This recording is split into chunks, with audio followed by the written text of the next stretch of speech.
Well, now I'm really excited to welcome Carolyn Scime from Chestnut Park, my alma mater.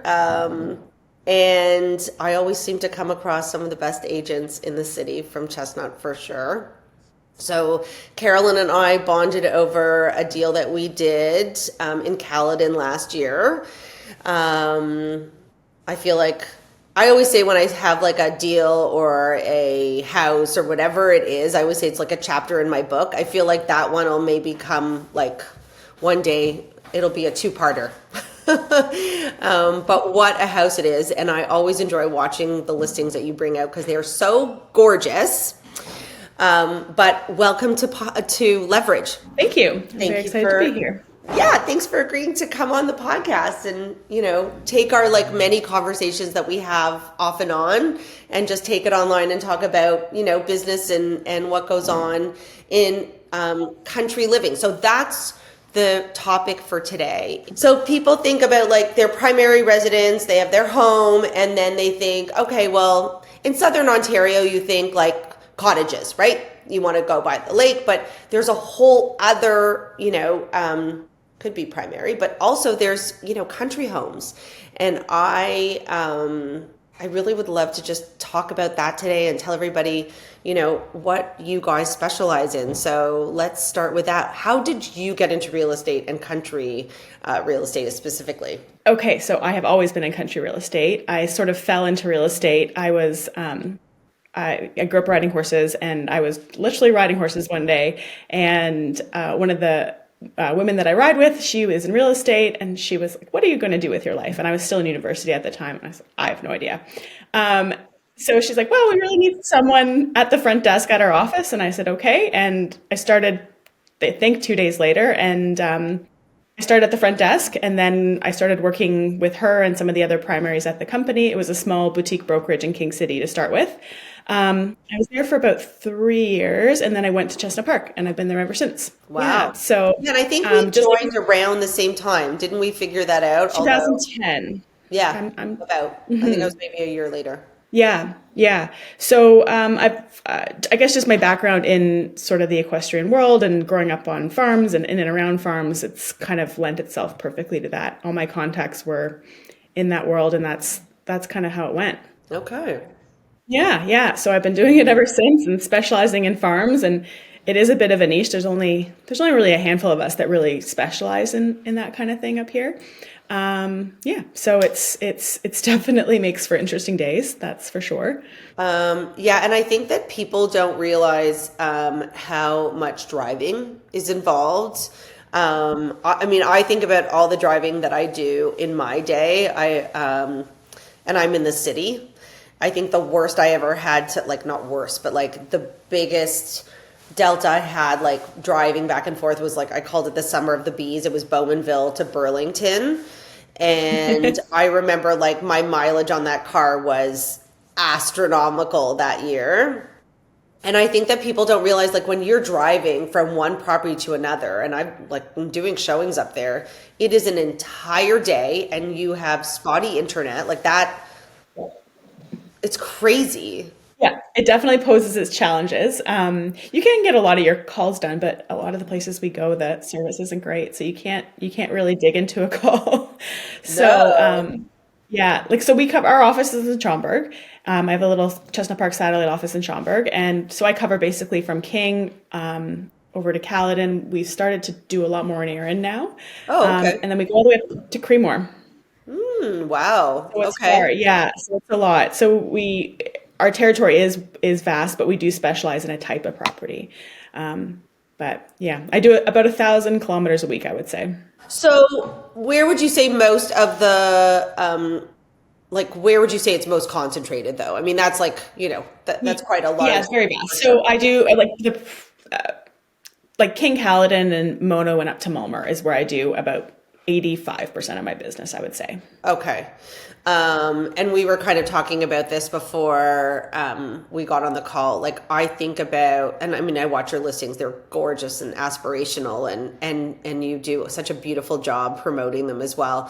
And I think, wow, look at that estate on, just a regal piece of land for the same price that I could get a house in Toronto for, like on a little lot. So, what would you say like drives people to like who's your like your key like client that is coming to live there round like all year round? Because I'm sure there's cottagey industry type of, and then there's like permanent residents, right? Right, right. And so we do probably 50% of each. The people that are living up here primarily tend to be in areas that are within about an hour of the city. So King, Caledon, Erin as well.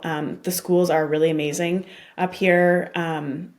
That's what drives a lot of people up here. And once they drive to the southern parts of our territory, it's really not that far from the city. There's the GO train. You can still get in pretty easily, especially now. People don't have to work strict hours. They can be a little flexible of when they go in. So that's what I find. A lot of the time people will maybe try it. They'll buy something up here and not give up their place in the city and just kind of slowly take it on as a little bit more of a full-time house. And most people that are in these southern parts of our territory tend to make the switch full-time. For sure. I mean, I have I'm sure you saw an influx during COVID. I'm sure you had a ton of people who called you and said, okay, that's it, I'm out of Toronto.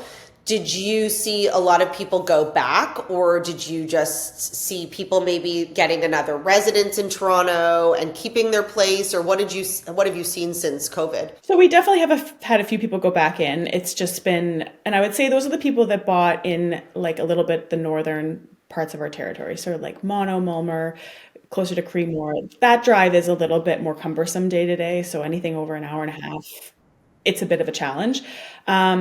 Not a lot though, like maybe 10% of the people went back. And also during that time, I mean, it was a long stretch of time. So, I mean, life changes, people had children, people like it. So it's a combination of both, not strictly because of, having to go back into work, but there were people that went back in for sure. Yeah, I mean, I would also think that, and I don't know if you're seeing this is just more maybe my jury of one perspective, but I've had a lot of clients who have, not a lot, but like more than usual, like a handful, that have called and said, you know what, the cost of living is just too expensive in the GTA. They bought during COVID. They're not in trouble. They didn't overextend themselves in that way, but they kind of feel like they're, living to pay their bills. And that's just unfortunately, a feeling that obviously drove this election, and a lot of people are feeling that in their pocketbooks. But I've had them say, like, we want to move out of Toronto or even the GTA because we can find a simpler life for our children, that they can be outside. They can actually have a backyard. Again, I have clients who have 2 kids and they bought in Thornhill in a lovely house, like 4-bedroom. They're not like, but they said they're like, we could live north and have so much more for our kids, and maybe, just that keeping up with the Joneses and just like being all of that. It seems to be a little bit of a trend also. I don't know if you're seeing more people coming from the city lately, or... Yeah, I think COVID definitely opened up people's eyes to this area between, Toronto and cottage country. It opened up their eyes to the country living sort of aspect of it. So I think it's just way more well known now. People are hearing these like areas, like you say, you hadn't heard of Mono for years before we met. No, for sure. So a lot of people are, they know it now, and they hear their friends and family and things buying things up here, or even just coming up for the weekend and coming to some of the farmers markets and farm stands and that kind of thing. So it's because it is so easy to cut up here on the weekend. Oh, it's so pretty. And it's really not that far. I mean, I think about how long it takes me to get across the city of Toronto, and then you think it's pretty much the same amount of time that it would take me to drive up to Caledon. I mean, it really is.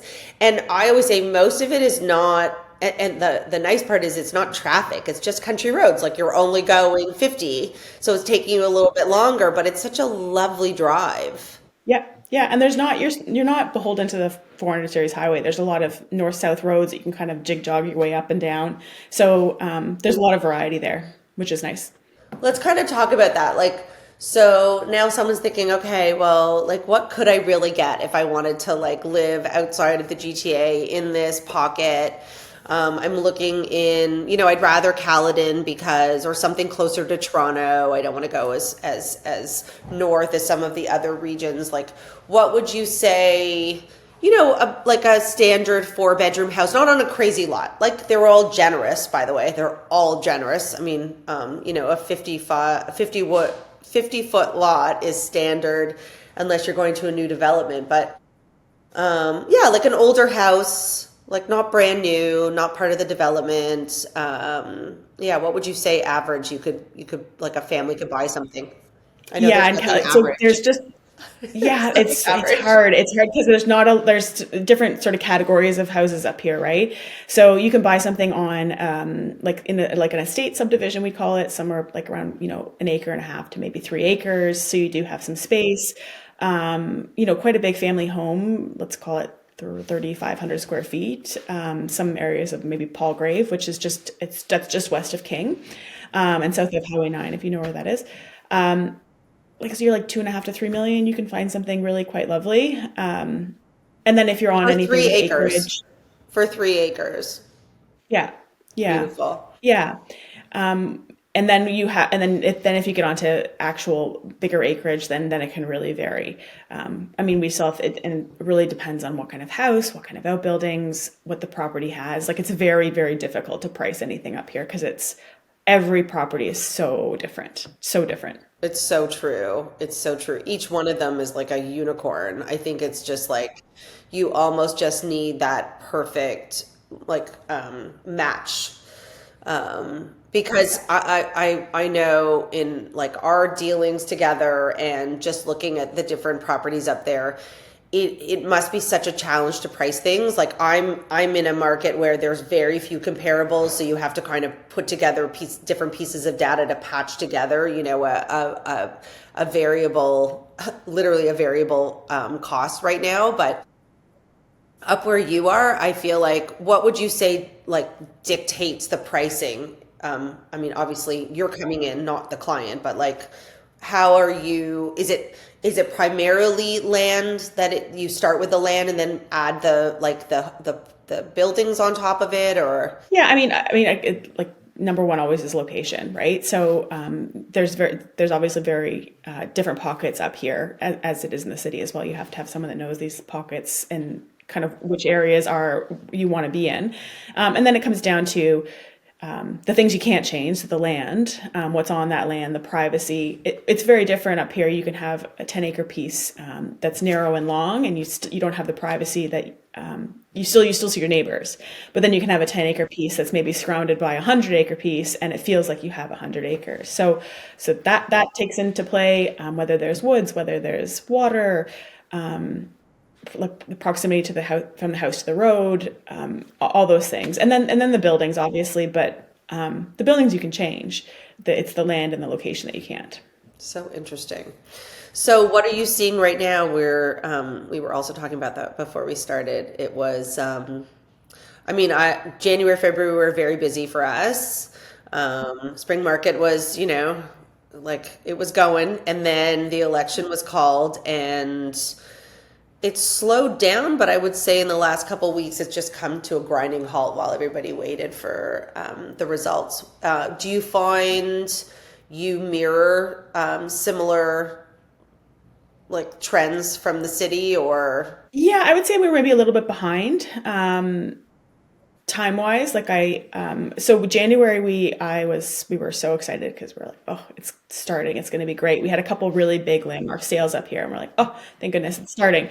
And then the tariffs were announced, and it just seemed to come to a grinding halt for us. Now, yeah? keep in mind, a lot of our like my clients in particular are buying a secondary home, some kind of recreational home. So that's way more of a discretionary purchase. So we don't have the motivation and urgency a lot of the time up here. Certainly, we still ticked along, and there are things happening, but it wasn't the spring we were all hoping for. And then it's kind of remained pretty slow since then. It's steady, but very slow. And then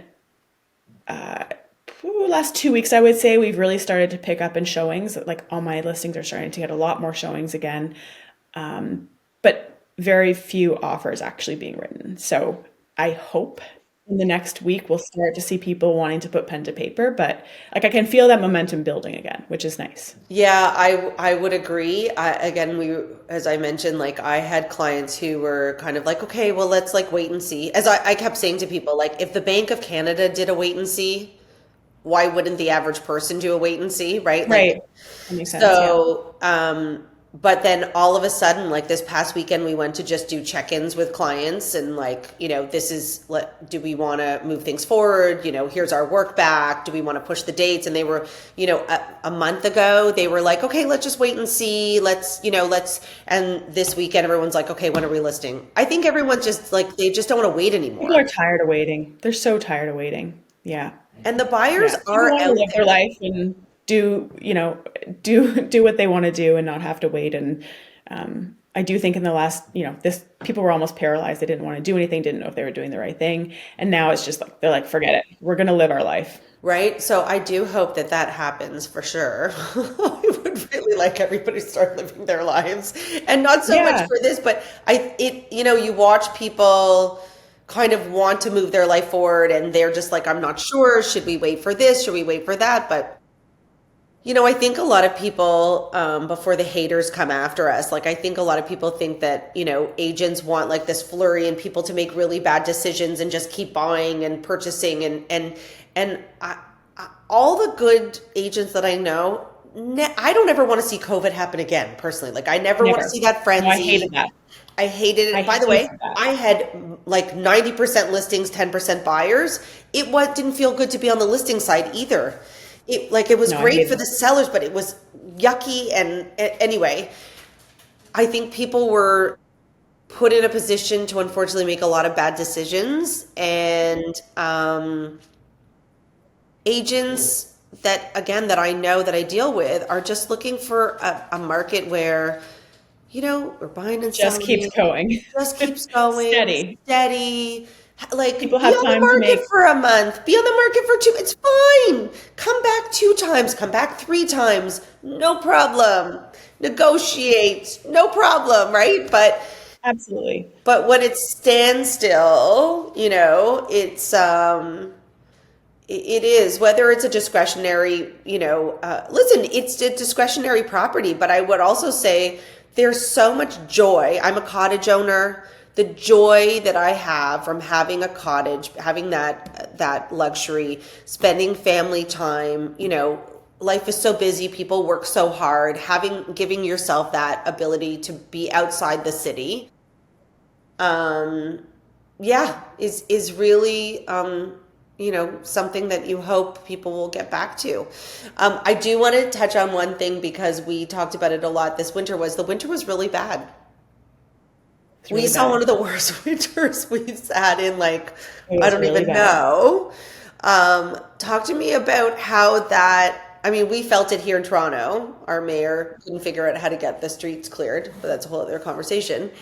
I found cottage, like I saw outside the GTA, I actually found the cleanup from the winter and the snow much better outside of the GTA than I did in Toronto. How did it go up north? What did you see? What did you hear? I mean, so we're really lucky. We have amazing like road services up here. So the roads always get cleared and we have the luxury of having space. So it's not hard. We don't have to, people, we have parking bylaws that you can't park on the street up here between Or May bike and lanes. Not that there's anything wrong with bike lanes, but yeah, you don't have bike lanes. so that wasn't part of our problem, but these properties, this just got, so many of them got hit so hard.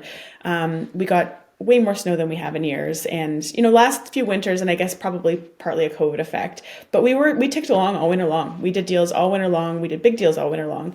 Really? This year we started, it's at the beginning of the winter. It was okay. You get those first little dustings of snow.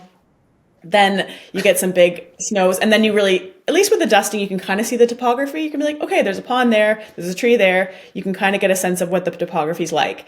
And then we had so much, and it would just look like a big white Yeah. mess. Yeah. Yeah. So so people came, and access was getting hard. People were like, they weren't plowing out if they had outbuildings and things. It was just getting too hard to keep up with. So it's very hard to show these properties, and they really weren't showing, as we'd like them to be able to do it. And then there was so much, lots of people had lots of damage. The ice storm, we had, the big dumping of snow, then got Yeah, warm, you then guys it got turned the to ice storm. Yeah. And so we have people still cleaning up. I had clients that didn't have power for a week, a little more than a week. No. Oh my God. It was crazy. Yeah. I feel like that is something that people have to be like weary of if they are going to go north. I know you guys got hit. I know Bracebridge got hit. Gravenhurst got hit. People were going to check on their properties. But I also think like if you just have someone, like you said, you have a roster of amazing people that work in that area, and as long as you have someone checking on your property, it's totally doable. I have the best guy who's been checking on my property for the last 10 years, and goes in and checks on it, and it's like upkeeping of your regular home, right? Yeah, no, absolutely. And we're really lucky to have amazing guys up here that can help. And you find your people, and you find the people that can come and help with you, and you have the number to call if X, Y, or Z goes wrong, and then it's just a much easier thing to manage at that point once you have your people. Well, we're going to put your contact information in the show notes. So if anybody has any interest in moving out of the GTA or buying a discretionary property, you're definitely the one to call. It was such a pleasure working with you last year, and I love that we stay in touch. And I hope you have an amazing rest of the spring season. I hope that all our clients have their dreams come true and they find their homes or sell whatever they need to sell. Now that officially, this will probably get posted next week, so it'll be a week lag, but we are the morning after the election, so it'll be very interesting for us all to kind of see what happens over the next couple of weeks. Yeah. Well, thanks for having me on. That was fun. Anytime. It was good to see you. Thank you.